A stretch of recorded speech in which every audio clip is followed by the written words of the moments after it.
Manifestor and you're wondering how the heck you can harness your energy or lack of energy for business success. Well, stick around because I'm going to uncover some secrets that are going to allow you to use that beautiful energy and have a business success. Hey, I'm Lise Cartwright, online marketing coach who happens to dabble in human design, email marketing, and non-fiction books. I use all of those components to help you amplify and leverage all the things that you've got going on in your business. And I'm so excited for today's video. I have a number of manifestors in my Cultivate membership, and this is an ongoing conversation that I have with them.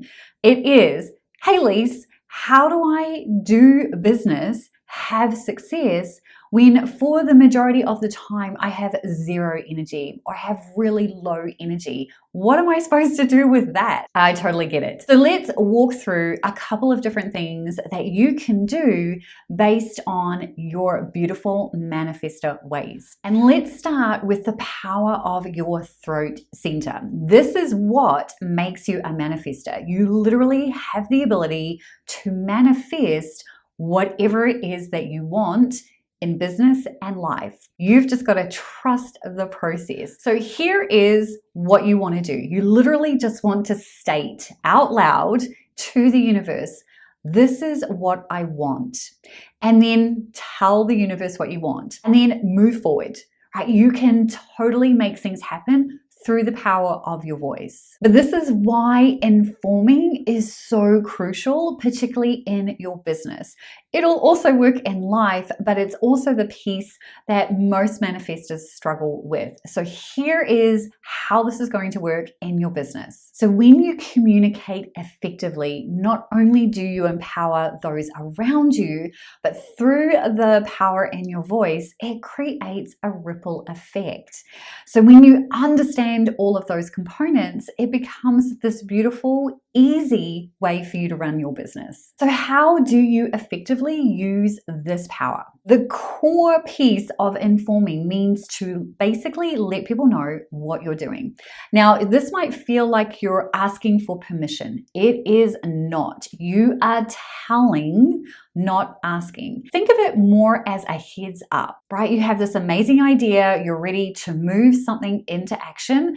Before you do, just let everyone know what you're doing. This is what I'm doing. I'm super excited about it. And when you do that in life, it allows people to kind of get out of your way. So for example, let's say you have just got this huge energetic hit to go and create a whole bunch of stuff. The worst thing that can happen at home or wherever it is that you're working is for someone to come and interrupt you. You are going to feel pretty angry at that person. But if you're just giving them a heads up, aka informed, and let them know, hey, I'm going into my creative cave.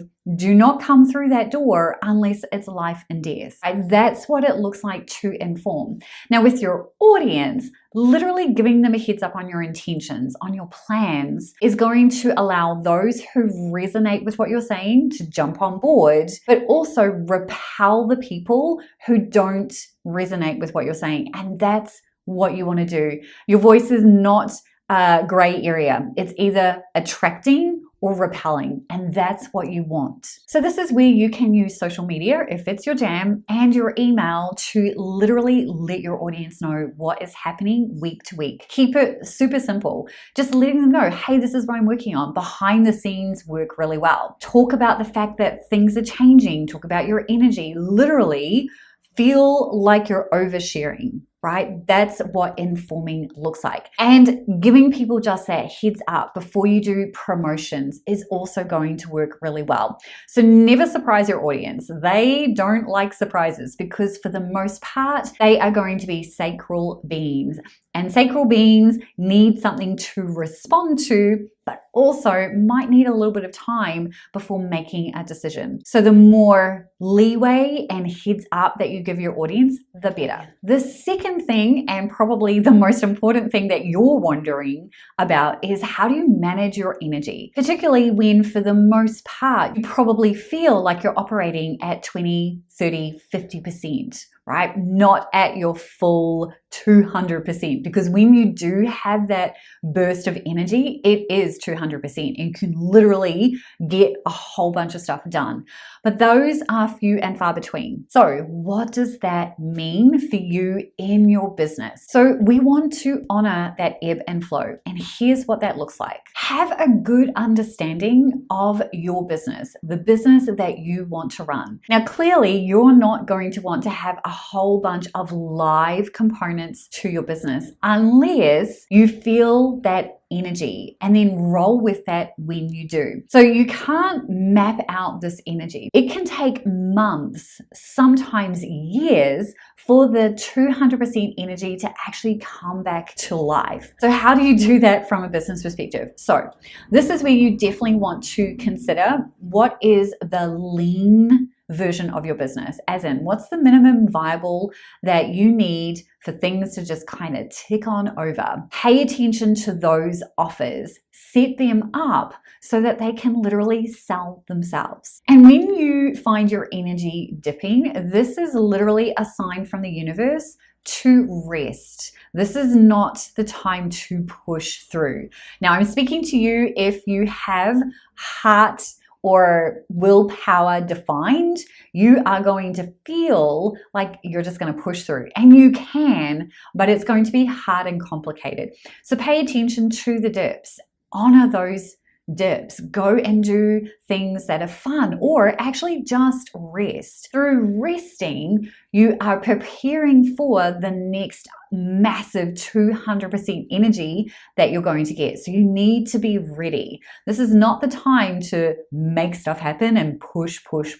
So make sure that you have a really strong self-care practice in place. This will ensure that you are recharging in the way that makes sense for you. This is also going to depend on what your inner authority is. So pay attention to that, because that will give you some indication on how to really rest and pay attention to the energy when you have it. And this leads me to the number one thing that you can do to have success in your business, and that is to automate as much as possible. The two most important things that I think will be most helpful for you to automate are list building, so bringing more people into your world, and your sales. So the number one way that I recommend manifestors in particular automate their list building efforts is to invest in lead generation ads. This is fully automated. You don't have to touch a thing. All you have to do is choose your budget, create a strategic freebie, and then link it up to your email system. Now, you obviously want to have some great emails in place. You also want to have the ability to present an offer to them as soon as they come into your world. And then it's all automated, it's taken care of. So I recommend doing that, and you'll find a video above where I go into this in more detail, and there is a step-by-step process that you can follow to get this set up today. And then the second piece of this puzzle is to automate your sales. And the easiest and fastest way to do that is inside your email platform, right? We don't want to have to worry about a whole bunch of sales funnels. Let's just get people into your world. And then based on the interest tags that you have set up, based on the offers that you want to sell, and remember, this needs to be ones that aren't necessarily live, then we can automate that process. What you want to do is set up a sales automation that has what I love to call the nurture and sell sequences. Now, this could be multiple sequences, and it does depend on the offer, but basically you want a minimum of 30 days of nurture and sell content. Ideally, around 60 to 90 days is best. So you just want to think through that. But automation is key. So think about what are the things in my business that I can automate so that when I am in my really low energy, let's say you're at 20% and you're at that 20% for 6 months, are you not going to make money for that period of time? Or are you going to make money regardless of the fact that energetically you're just doing your minimum viable and everything else is just ticking over? So that's what you want to do. You want to automate as many of your systems as possible, figure out what that looks like depending on your type of business, and go ahead and implement that in your next 200% energy level. So my beautiful manifestor, being a manifestor means charting your own path, dancing to your own beat, doing business your way. And this can make it a little difficult to figure things out when no one is doing business quite like you. But here's the thing, here's that secret. Lean into this. Be okay with figuring things out as you go. But also pay attention to the people who show up in your business world or in your life to help you. Be open to receiving,